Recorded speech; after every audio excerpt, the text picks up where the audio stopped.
Welcome to the class of Pharmacology and Toxicology. Today we are going to learn the ADME, absorption, distribution, metabolism and excretion of drug, which means the pharmacokinetic study of the drugs. The first is drug absorption. So what do you mean by absorption? Absorption of drug means entry of drug in the blood circulation, or simply it means the transport of drug from site of administration to the blood circulation or systemic circulation. Absorption म्हणजे काय? Entry म्हणजे जिथून drug entry घेते, entry of drug into blood circulation. Blood सर्क्युलेशनमध्ये ड्रगची जी entry होते त्याला काय म्हणतात? ॲब्सॉर्प्शन. म्हणजेच काय? साईट ऑफ ॲडमिनिस्ट्रेशनपासून, म्हणजे जे रूट आहेत आपण ॲडमिनिस्ट्रेशनचे, ड्रगचे रूट ॲडमिनिस्ट्रेशनचे बघितले आपण. ओरल रूटपासून ड्रग्सचं जे ट्रान्सपोर्टेशन आहे कुठंपर्यंत? ब्लड सर्क्युलेशनमध्ये किंवा सिस्टेमिक सर्क्युलेशनपर्यंतचं जे ट्रान्सपोर्ट आहे त्याला काय म्हणतो आपण? Absorption. It may take place by following processes. आता ड्रग ॲब्सॉर्प्शन जे आहे ते वेगवेगळ्या प्रकारे होत असतं. त्यातलं पहिला जो आहे तो काय? Passive diffusion. पॅसिव्ह डिफ्युजन हे सगळ्यात कॉमन प्रोसेस आहे. It is the commonest process. The drug passes from higher concentration gradient to lower concentration gradient. It's energy independent. Many lipid soluble drugs such as barbiturates, morphine are absorbed by these processes. आता first जे आहे ते diffusion माहीत पाहिजे तुम्हाला. Diffusion काय? Transportation of solute molecules from higher concentration to lower concentration. Higher कॉन्सन्ट्रेशनकडून lower कॉन्सन्ट्रेशनकडं जो सोल्यूट्स पार्टिकलचा फ्लो होतो आहे त्याला काय म्हणतो आपण? डिफ्युजन. त्याच ठिकाणी इथं काय म्हटलं? Passive diffusion. पॅसिव्ह डिफ्युजन म्हणजे काय? हे एनर्जी लागत नाही आहे ह्याला, कॉन्सन्ट्रेशन ग्रेडियंटनुसारच याचं ट्रान्सपोर्टेशन होतं आहे. ह्याला कुठल्याही प्रकारची एक्स्ट्रा एनर्जी लागत नाही, त्यामुळे त्याला काय म्हणतो? Passive diffusion. इथे कॉमनेस्ट प्रोसेस आहे आणि drug passes from higher concentration gradient to lower concentration gradient. जिकडं हाय कॉन्सन्ट्रेशन आहे ड्रगचं तिकडून लो कॉन्सन्ट्रेशनकडं ड्रग जो आहे तो ट्रान्सपोर्ट केला जातो आणि त्याचं जे मेकॅनिझम आहे त्याला काय म्हणतो आपण? Passive diffusion. हे काय? ड्रग ॲब्सॉर्प्शनचं एक मेकॅनिझम आहे. जसे की लिपिड सोल्युबल दोन प्रकारचे असतात, हायड्रोफिलिक किंवा हायड्रोफोबिक. जे हायड्रोफोबिक म्हणजे लिपिड सोल्युबल, लिपिड्समध्ये सोल्युबल होतात त्यांना काय म्हणतो आपण? हायड्रोफोबिक. आणि हायड्रोफिलिक म्हणजे जे की वॉटर सोल्युबल किंवा वॉटर लव्हिंग ड्रग्ज आहेत त्याला काय म्हणतो? हायड्रोफिलिक. इथं जे आहे मोस्टली लिपिड सोल्युबल ड्रग जे आहेत ते या प्रकारानं या मेकॅनिझमनं जे आहेत ते ॲब्सॉर्ब होतात. त्यामध्ये कुठले येतात मग? बार्बिच्युरेट्स, मॉर्फिन हे क्लासेस आहेत ड्रगचे, जे की आपण पुढं पाहणार आहे. नेक्स्ट जो आहे तो ॲक्टिव्ह ट्रान्सपोर्ट. आता ॲक्टिव्ह ट्रान्सपोर्टमध्ये काय? ॲक्टिव्ह ट्रान्सपोर्ट सेम, फक्त डिफ्युजनच्या उलट. म्हणजे काय? इथं काय? एनर्जी डिपेंडंट आहे. एनर्जी जी आहे ती लागते या प्रोसेसमध्ये. आणि हे काय? Work against the concentration gradient. Concentration ग्रेडियंटच्या विरुद्ध दिशेला हे वर्क करतं. म्हणजे काय? जसं की पॅसिव्ह डिफ्युजनमध्ये हायर कॉन्सन्ट्रेशनकडून लोअर कॉन्सन्ट्रेशनकडे ड्रगचा ट्रान्सपोर्ट होता. आता याच्यामध्ये उलट होतं. काय? लोअर कॉन्सन्ट्रेशनकडून ड्रग जो आहे तो हायर कॉन्सन्ट्रेशनकडं ट्रान्सपोर्ट केला जातो. आणि हे काय? Specialised transport which requires energy. त्यामुळं वर्क अगेन्स्ट करायचं आहे आपल्याला. कशाच्या? कॉन्सन्ट्रेशन ग्रेडियंटच्या अगेन्स्टच्या विरुद्ध वर्क करायचं. त्यामुळे या प्रोसेसमध्ये काय? एनर्जी रिक्वायर्ड आहे. आणि इट इज कॅरियर मॉलिक्यूल पण लागतो यामध्ये. जेणेकरून तुम्ही काय करणार? कॅरियर मॉलिक्यूल म्हणजे काय? एखादा ड्रगचा ट्रान्सपोर्ट करायचा तुम्हाला, तर तो काय? एखाद्या बॅरियरमधून पलीकडे पास करायचा. त्यासाठी तुम्हाला काय लागणार? एखादा आयडेंटिटी कार्ड किंवा पासची गरज आहे. एखाद्या नवीन इन्स्टिट्यूटमध्ये किंवा कुठल्या कॉलेजला जायचं असेल तुम्हाला काय? आय कार्ड असल्याशिवाय वॉचमन काय करतो? एंट्री देत नाही. त्याप्रमाणेच इथं काय? एखादा मॉलिक्यूल, कॅरियर मॉलिक्यूल त्यासोबत हवा आहे, जेणेकरून तो त्याला बाइंड होऊन ट्रान्सपोर्ट होईल आणि त्यानंतर परत कॅरियर मॉलिक्यूल रिटर्न येतो आणि दुसरा मॉलिक्यूल घेऊन परत दुसऱ्या मॉलिक्यूलला ॲब्सॉर्ब करण्यासाठी हेल्प करतो. हे काय? Active transport, specialised transport which requires energy and carrier molecule. It can work against the concentration ग्रेडियंटच्या अगेन्स्ट वर्क करतं. Drugs of larger molecular size जे आहेत त्या ड्रग्सचं ॲक्टिव्ह ट्रान्सपोर्टद्वारेच ॲब्सॉर्प्शन होतं. नेक्स्ट जे आहे फॅसिलिटेटेड डिफ्युजन. फॅसिलिटेटेड डिफ्युजन म्हणजे काय? This is carrier mediated transport independent of energy and independent of lipid solubility. This is highly selective. आता हे काय? कॅरियर मेडिएटेड ट्रान्सपोर्टच आहे. कुठला? फॅसिलिटेटेड डिफ्युजन. पण यामध्ये काय? एनर्जीच्या इंडिपेंडंट आहे. म्हणजे काय? एनर्जी लागत नाही आहे आणि लिपिड सोल्युबिलिटीवर पण डिपेंड नाही आहे. हा लिपिड सोल्युबिलिटी किंवा एनर्जी जी आहे त्याच्यावर इंडिपेंडंट आहे, म्हणजे काय डिपेंडंट नाही आहे त्याच्यावर. आणि त्यामध्ये काय कॅरियर मॉलिक्यूल लागतो. कॅरियर मॉलिक्यूलनुसार एनर्जीच्या डिपेंडंट म्हणजे पॅसिव्ह प्रकारे काय केलं जातं, डिफ्युजन केलं जातं आणि त्याद्वारे ड्रग जो आहे तो ॲब्सॉर्ब केला जातो. हा पर्टिक्युलर ड्रगसाठीच मेकॅनिझम जे आहे ते हे सिलेक्टिव्ह आहे. त्यामुळे त्याचं उदाहरण एक म्हणजे ग्लुकोजचं जे ॲब्सॉर्प्शन आहे ते या फॅसिलिटेड डिफ्युजन मेकॅनिझमनं होतं. नेक्स्ट जे आहे ते पिनोसायटोसिस. आता पिनोसायटोसिस म्हणजे काय, the ability to surround and engulf molecules of lipid is called pinocytosis. The cell takes up the fluid from its surrounding. Cell जे आहे ते काय करते, मॉलिक्युल्सला सराउंड करते.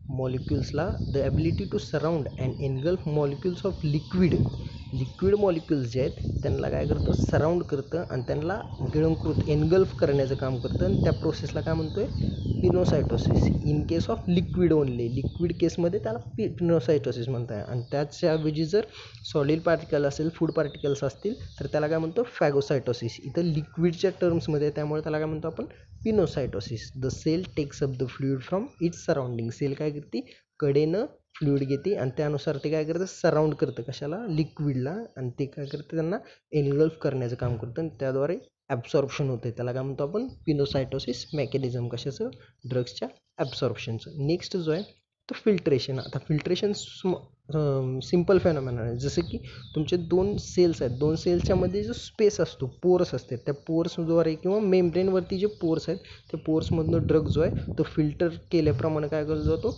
पास केला जातो. आणि त्याच प्रोसेसला काय म्हणतो आपण, filtration. Is the process by which water soluble drugs of low molecular weight cross the membrane through certain pores which are present in membrane. Example युरियासारखे ड्रग जे आहेत ते काय केले जातात, ह्या प्रोसेसनं फिल्ट्रेशन या प्रोसेसनं ॲब्सॉर्ब केले जातात. It is the process by which water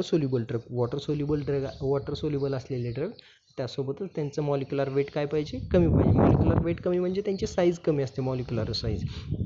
absorb होण्यासाठी दोन क्रायटेरिया अत्यंत महत्त्वाचे आहेत. एक तर काय, लिपिड सोल्युबिलिटी जास्त पाहिजे आणि दुसरं काय, तुमचं मॉलिक्युल जे आहे त्याचं वेट कमी पाहिजे किंवा साईज कमी पाहिजे. हे प्रिफरेबली मोस्टली जास्त ॲब्सॉर्ब होतात कुठले ड्रग, जे की लिपिड सोल्युबल आहेत. लिपिड सोल्युबिलिटी आणि त्यासोबतच काय, तुमच्या ड्रगचं मॉलिक्युलर वेट कमी पाहिजे. मॉलिक्युल साईज जर कमी असेल आणि लिपिड सोल्युबिलिटी जास्त असेल तर ह्या दोन क्रायटेरियामुळे ड्रग जो आहे तो लवकरात लवकर ॲब्सॉर्ब केला जातो. त्यामुळे ड्रगचे जे फॉर्म्युलेशन बनवतो आपण, त्या फॉर्म्युलेशनमध्ये ह्या दोन इम्पॉर्टंट क्रायटेरियाचा विचार केला जातो. कुठलं, लिपिड सोल्युबिलिटी, त्यासोबतच मॉलिक्युलर साईज जर जास्त असेल तर त्याचं ॲब्सॉर्प्शन व्यवस्थित होत नाही, पाहिजे त्या कॉन्सन्ट्रेशनमध्ये ड्रग भेटत नाही. त्यासाठी हे दोन क्रायटेरिया अत्यंत महत्त्वाचे आहेत. कुठले, मॉलिक्युलर साईज आणि लिपिड सोल्युबिलिटी हाय पाहिजे आणि मॉलिक्युलर साईज लो पाहिजे. त्यामुळे इथे सांगितलं आहे, जे मॉलिक्युल्स वॉटर सोल्युबल आहेत आणि मॉलिक्युलर वेट त्यांचं कमी आहे असे ड्रग्ज जे आहेत ते ह्या मेम्ब्रेनमधून पास होतात आणि ह्या फिल्ट्रेशन मेकॅनिझमनं ॲब्सॉर्ब केले जातात. मेम्ब्रेनच्या पोर्स जे आहेत, पोर्स म्हणजे छिद्र असतात लहान लहान मेम्ब्रेनवरती, त्या पोर्समधून हा ड्रग जो आहे तो काय केला जातो, फिल्टर केला जातो आणि तुमच्या इंट्रासेल्युलर फ्लुइडमध्ये किंवा तुमच्या ब्लडमध्ये ॲब्सॉर्ब केला जातो. For example urea. आलं लक्षात, ड्रग ॲब्सॉर्प्शनचे 5 महत्त्वाचे मेकॅनिझम. एक पॅसिव्ह डिफ्युजन, दुसरा ॲक्टिव्ह, तिसरं फॅसिलिटेड डिफ्युजन, चौथं पिनोसायटोसिस आणि 5वं filtration. Next is drug distribution. आता ॲब्सॉर्प्शन झालं, ड्रग पहिल्यांदा काय होणार आहे, त्याचं सोल्युबलाइज होणार आहे, डिसइंटिग्रेशन वगैरे डिझोल्युशन होणार आहे आणि त्यानंतर ड्रग ॲब्सॉर्ब झाला. आता ॲब्सॉर्ब झाल्यानंतर सिस्टेमिक सर्क्युलेशनमध्ये आला. कशामध्ये, सिस्टेमिक सर्क्युलेशनमध्ये म्हणजे ब्लड सर्क्युलेशनमध्ये आला. तर ब्लड सर्क्युलेशनमध्ये आल्यानंतर ड्रग कुठं पोचायला पाहिजे. सपोज तुमच्या फीटला इंजुरी आहे, खाली पायाला, तर पायापर्यंत ड्रग ट्रान्सपोर्ट झाला पाहिजे. कशामधून, ब्लडमधून. आणि हेच ट्रान्सपोर्टेशन कुठून, ब्लडमधून.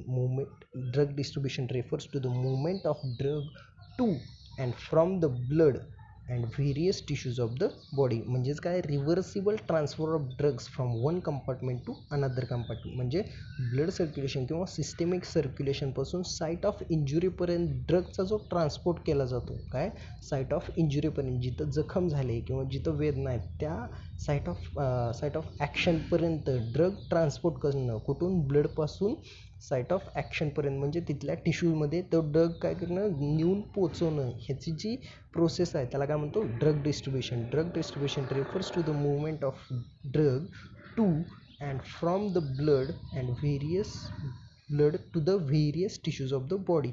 व्हेरियस टिश्यूज ऑफ द बॉडीपर्यंत ड्रग काय केला जातो, ट्रान्सपोर्ट केला जातो. आणि त्या ट्रान्सपोर्ट करण्याच्या प्रोसेसला काय म्हणतो, ड्रग डिस्ट्रीब्युशन. म्हणजेच काय, ओव्हरऑल बॉडी जी आहे ती वेगवेगळ्या कंपार्टमेंट वाईज स्टडी केला जातो. फार्माकोकायनेटिक तुम्ही फिजिकल फार्मसी जर सब्जेक्ट बघितला तर त्या फिजिकल फार्मसी सब्जेक्टमध्ये हे कंपार्टमेंटल स्टडी आहे. त्या कंपार्टमेंटल स्टडी म्हणजे 2 कंपार्टमेंट, बायनरी कंपार्टमेंट असे कंपार्टमेंट स्टडी आहेत. त्यामध्ये काय केलं जातं, बॉडी ही एक कंपार्टमेंट आहे असं दाखवलं जातं. मग इथं 3 व्यवस्थित महत्त्वाची इथं कंपाऊंड डायग्राममध्ये दाखवले बघा. एक ब्लड, दुसरं इंटरस्टिशियल फ्लुइड आणि तिसरं इंट्रासेल्युलर फ्लुइड. म्हणजे मेनली 2 कुठले एक्स्ट्रासेल्युलर फ्लुइड आणि इंट्रासेल्युलर फ्लुइड. सेलच्या आतमधलं फ्लुइड आणि सेलच्या बाहेरचं फ्लुइड. मग सेलच्या बाहेरच्या फ्लुइडमध्ये 2, एक ब्लड आणि इंटरस्टिशियल फ्लुइड. इंटरस्टिशियल फ्लुइड म्हणजे काय, ब्लड कॅपिलरीज आणि सेलच्या मधला जो स्पेस आहे त्याला काय म्हणतो, इंटरस्टिशियल फ्लुइड. आता ड्रग जो आहे तो कुठे आहे आपला, ब्लडमध्ये. ड्रग ॲब्सॉर्ब होऊन कुठे येणार आहे, ब्लडमध्ये किंवा सिस्टमिक सर्क्युलेशनमध्ये. मग ब्लडमध्ये आल्यानंतर ब्लडमधून ड्रग जो आहे तो इंटरस्टिशियल फ्लुइडमध्ये ट्रान्सपोर्ट केला जातो आणि इंटरस्टिशियल फ्लुइडमधून परत इंट्रासेल्युलर म्हणजे सेलच्या आतमध्ये ट्रान्सपोर्ट केला जातो, जे की कशानं, लिपिड मेम्ब्रेननं गाईड केलेलं आहे. आणि हे ट्रान्सपोर्टेशनची प्रोसेस जी आहे त्यालाच काय म्हणतो आपण, ड्रग डिस्ट्रीब्युशन. आणि मोस्ट ऑफ ड्रग्सची ॲक्शन जी आहे ती कशावर डिपेंडंट असते, किती प्रमाणात डिस्ट्रीब्युशन होतं आहे ड्रगचं, किती प्रमाणात डिस्ट्रीब्युशन आहे. सपोज ब्लडमध्ये तुम्ही ड्रग भरपूर अवेलेबल आहे पण डिस्ट्रीब्युशन त्याचं व्यवस्थित नाही आहे. डिस्ट्रीब्युशन ड्रगचं जर व्यवस्थित नसेल तर काय होणार आहे, ड्रग तिथपर्यंत साईट ऑफ इंजुरीपर्यंत पोचणारच नाही. त्यामुळे साईट ऑफ ॲक्शनला तिथं ॲक्शन घडून येणार नाही आणि त्यामुळं ड्रग्सचा इफेक्ट जाणार नाही. त्यामुळं मोस्टली इम्पॉर्टंट काय, ड्रगचं ब्लडमध्ये जर प्रेझेन्स व्यवस्थित असेल त्यालाच म्हणतो bioavailability, rate and extent of drug in ब्लडमध्ये ज्या प्रमाणात ड्रग असेल त्यालाच काय म्हणतो आपण, बायोअवेलेबिलिटी. आता 100% बायोअवेलेबिलिटी कशामध्ये असणार, 100%. जेवढा 5 ml दिला आहे तेवढा 5च्या 5 ml ड्रग जर इंजेक्शन करून दिला तर डायरेक्टली कुठे येणार आहे तो, ब्लडमध्ये. आणि ब्लडमध्ये त्याला 5 mlच्या 5 mlला काय म्हणतो आपण, मग 100% बायोअवेलेबिलिटी. सपोज 5 ml ड्रग आपण ओरली घेतला तर त्याचं मेटाबॉलिझम होऊन किंवा फर्स्ट पास इफेक्टनं त्यानं काय होतं, डिग्रेड होतो ड्रग आणि 5 mlच्या ऐवजी 3 mlच जातं. मग 5ला 3 तर 100ला किती, त्यानुसार बायोअवेलेबिलिटी आपण कॅल्क्युलेट करू शकतो. म्हणजेच काय, ब्लडमध्ये किती प्रमाणात ड्रग गेला त्याला काय म्हणतो आपण, बायोअवेलेबिलिटी. आणि हीच ड्रगची बायोअवेलेबिलिटी ब्लडमध्ये असताना पण डिस्ट्रीब्युशन कुठं झालं पाहिजे त्याचं, जिथं साईट ऑफ ॲक्शन आहे, जिथं आपल्याला ॲक्शन दाखवायची ड्रगची तिथपर्यंत जर डिस्ट्रीब्युशन होणं गरजेचं आहे. त्यासाठी काय केलं जातं, इंट्रासेल्युलर फ्लुइडमध्ये त्याचा प्रेझेन्स काय होणं, वाढणं गरजेचं आहे. आणि त्याच प्रोसेसला काय म्हणतो आपण, drug distribution. Reversible transfer of drugs from one compartment to another compartment. म्हणजे एक्स्ट्रासेल्युलर कंपार्टमेंटमधून इंट्रासेल्युलर फ्लुइडपर्यंत ह्या 2 कंपार्टमेंटमध्ये जो डिस्ट्रीब्यूट होते ड्रग त्यालाच काय म्हणतो, ड्रग डिस्ट्रीब्युशन. आणि हे कसं आहे, रिव्हर्सिबल आहे. रिव्हर्सिबल म्हणजे तो परत इंट्रासेल्युलर फ्लुइडमधनं एक्स्ट्रासेल्युलर फ्लुइडमध्ये पण येऊ शकतो. आलं लक्षात, त्यालाच काय म्हणतो, ड्रग डिस्ट्रीब्युशन. ॲब्सॉर्प्शन बघितलं, त्यानंतर drug distribution. Next is drug metabolism. आता ड्रग डिस्ट्रीब्यूट झाला, साईट ऑफ ॲक्शन दाखवली, मग आपला आजार पण ठीक झाला, मग नंतर ड्रग तसाच बॉडीमध्ये राहणं गरजेचं आहे का. आता बॉडीला काय, एक एक्स्टर्नल फॉरेन मटेरियल जे आहे जरी आपल्या बॉडीसाठी चांगलं म्हणून दिलं तरी बॉडीला ते काय वाटतं, टॉक्झिक आहे किंवा फॉरेन मटेरियल बॉडी सहजासहजी एक्सेप्ट करतात. मग त्या ड्रगचं काय केलं जातं, नॉन टॉक्झिक फॉर्ममध्ये कन्व्हर्जन करण्यासाठी बॉडीची धडपड चालू असते. त्यालाच काय म्हणतो, ड्रग मेटाबॉलिझम. आता मेटाबॉलिझम म्हणजे काय, it is the alteration of drugs within living organism so as to modify its activity or nature. म्हणजे ड्रग्सचं अल्टरेशन कशामध्ये, लिव्हिंग ऑर्गॅनिझममध्ये गेल्यानंतर ड्रग्सचं alteration so as to modify its activity or nature.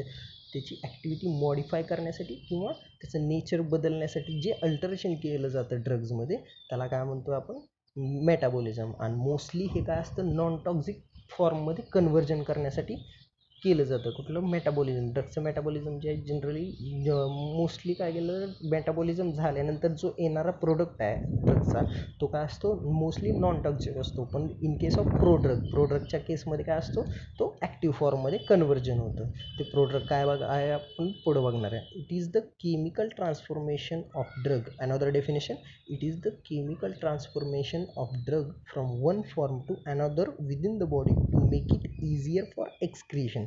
म्हणजे काय, एक्सक्रिएशनसाठी सुटेबल व्हावं यासाठी केमिकल ट्रान्सफॉर्मेशन, ड्रगचं काय केलं जातं, नेचर बदललं जातं. मग ॲस्पिरिनच्या ऐवजी त्याचं वेगळं कंपाऊंड बनवलं जातं. कशामुळं, ड्रगच्या लिपिड ह्याच्या लिव्हरच्या हेल्पनं काय केलं जातं, ड्रगचं मेटाबॉलिझम केलं जातं. म्हणजेच काय, केमिकल ट्रान्सफॉर्मेशन, नवीनच एक केमिकल बनवलं जातं, त्याच्यावर इफेक्ट दाखवून त्याचं मेटाबॉलिझम करून काय केलं, नवीन एंटिटी बनवलं जाते जे की एक्सक्रिएशनसाठी सुटेबल आहे.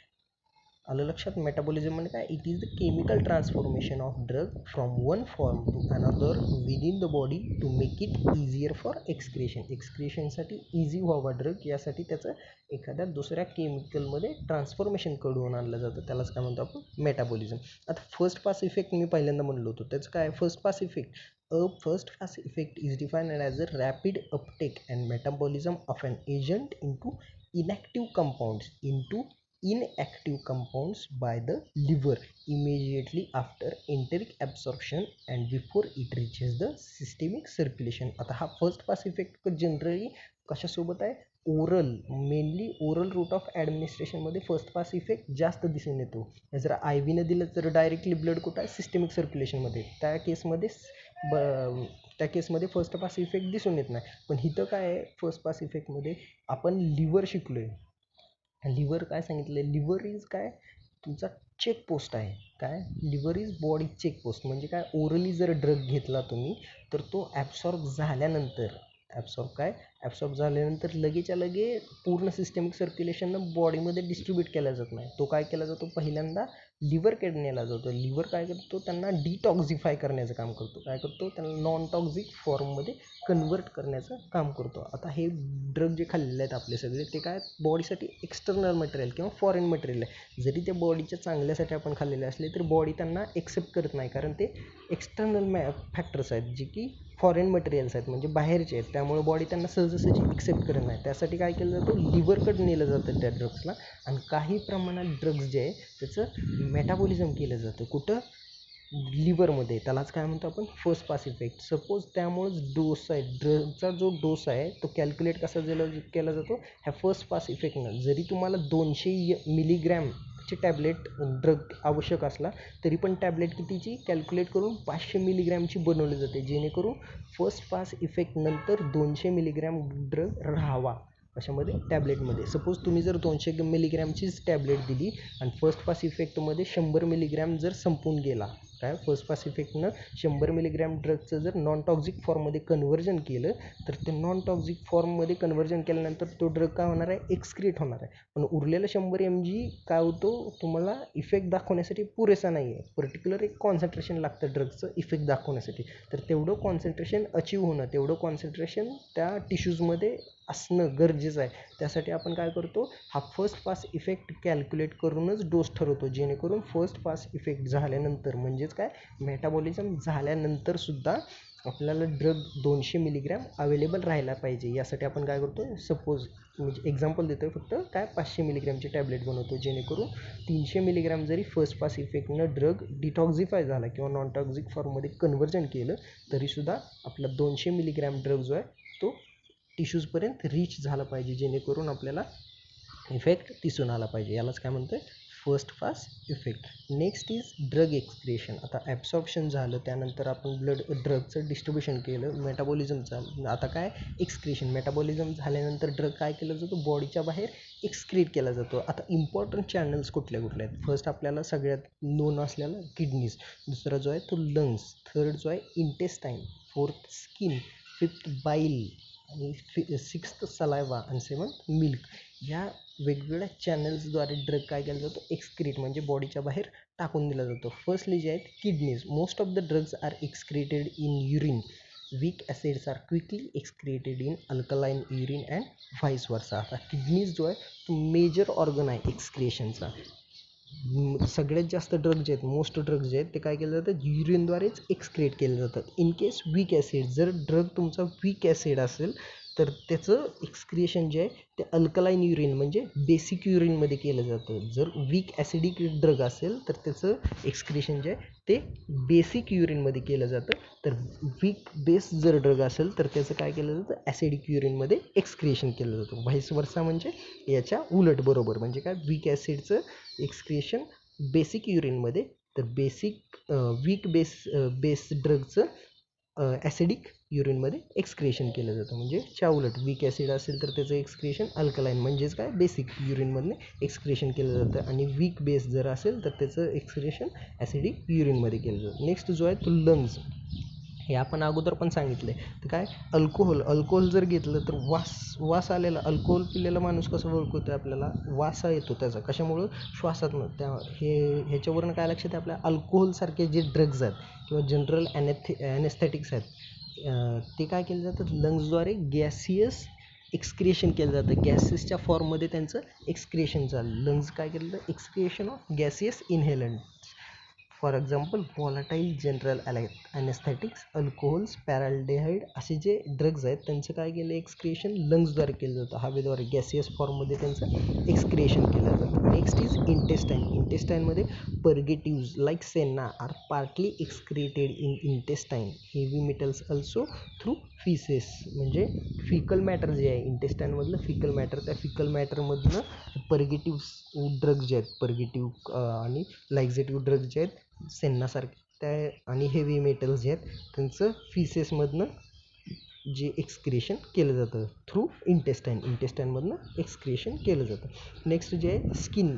मेटलॉइड्स लाईक अर्सेनिक, लीड यांचं जे आहे ते स्किनद्वारे एक्सक्रिएशन केलं जातं. सलायवा आणि मिल्क पण एक्सक्रिएशनचे रूट आहेत. त्यामध्ये antibiotic, sulphonamides, morphine excreted in milk. त्यामुळं मॉर्फिन जो आहे तो मोस्टली प्रेग्नेंट वुमनमध्ये आपण प्रिस्क्राईब करत नाही. मॉर्फिन काय होतं, मिल्कमधनं एक्सक्रिएट होतो. त्यामुळं जर लॅक्टेटिंग मदर असेल म्हणजे लहान मुलांना मिल्क करताना म्हणजे ब्रेस्ट फिडिंग जर मदर असेल तर त्यामध्ये आपण मॉर्फिन देत नाही. त्यामुळे काय होतं, मिल्कमधनं बेबीच्या बॉडीमध्ये मॉर्फिन ड्रग जाण्याची शक्यता असते. त्यामुळे जे ड्रग्ज मिल्कमध्ये एक्सक्रिएट होतात असे ड्रग जे आहेत ते लॅक्टेटिंग मदरला दिले जात नाहीत. अँटीबायोटिक, सल्फोनामाइड जे आहेत असे सलाइवामधून एक्सक्रिएट होतात ड्रग. बाईल. आता पित्तामधून कुठले इरिथ्रोमायसिन, नोबायोसिन इलिमिनेटेड इन बाईल आणि रिॲब्सॉर्ब्ड इन इंटेस्टाईन. बाईलमधनं एक्सक्रिएट होत आहे आणि परत इंटेस्टाईनमध्ये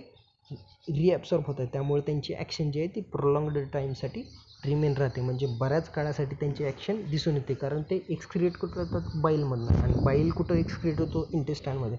त्यामुळं त्यांची ॲक्शन जी आहे ती रिपीटेडली चालू राहते आणि त्यामुळं त्यांचं ड्युरेशन ऑफ ॲक्शन जो आहे, काळ जो आहे ॲक्शन दाखवण्याचा तो काय असतो, जास्तीत जास्त असतो. कुठले बघितले, ॲब्सॉर्प्शन, परत त्याचे मेकॅनिझम्स कुठले पॅसिव्ह, ॲक्टिव्ह, फॅसिलिटेड, फिल्ट्रेशन आणि पिनोसायटोसिस. हे जे आहेत ते काय ॲब्सॉर्प्शनचे मेकॅनिझम आहेत. त्यानंतर बघितलं डिस्ट्रीब्युशन कशाला म्हणतात, कुठून कुठं ड्रग जाण्याचे डेफिनेशन. त्यानंतर मेटाबॉलिझम आणि फर्स्ट पास इफेक्ट काय आहे, आणि त्यानंतर एक्सक्रिएशनचे चॅनल्स कुठले आहेत. Okay, thank you.